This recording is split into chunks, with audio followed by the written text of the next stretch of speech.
Avui és Sant Valentí, el dia en què tradicionalment els enamorats s'expressen el seu amor o afecte. Tot i que a Catalunya el Dia dels Enamorats es considera més aviat el 23 d'abril, el dia de Sant Jordi, també hi ha moltes persones que trien Sant Valentí per celebrar amb la seva parella aquest dia de manera especial. Celebrar aquesta data es pot fer de moltes maneres, ja sigui amb un sopar romàntic o fent un regal a la persona que s'estima. Els que triïn aquesta darrera opció segur que troben el regal que estan buscant en algun dels comerços del centre de Gavà. Ja fa dies que els comerços del centre de Gavà mostren els productes que ofereixen per Sant Valentí, considerat en molts països el dia dels enamorats. La forma simbòlica del cor i la representació de Cupido, el déu de l'amor, formen part durant uns dies dels separadors de joieries, floristeries i pastisseries, 3 comerços que incrementen la venda dels seus productes amb motiu de Sant Valentí. Calcula que pot pujar un 30% les vendes. Vull dir, abans era una altra idea, però bueno, com que hi ha tantes festivitats i tal, es va diversificant, no? Però calcula que un 30% pot pujar.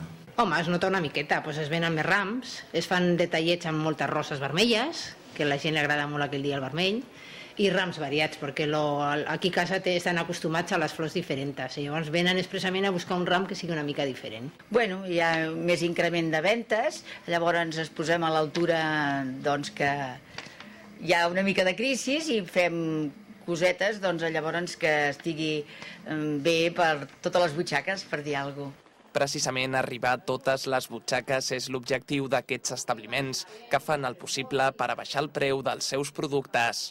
Ara han baixat preus i sobretot joia assequible.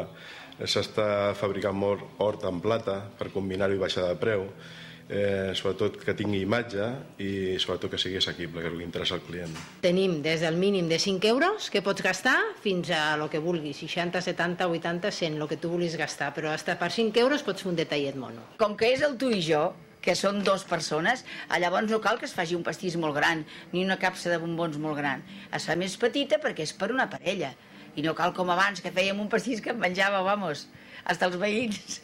Llavors no cal, més petit, queda bé. I llavors, esclar, surt més bé de preu. Però més enllà de gastar-se molts o pocs diners en un o altre regal, el que importa és el detall i la intenció i, evidentment, celebrar al costat d'aquella persona tan especial el dia de Sant Valentí.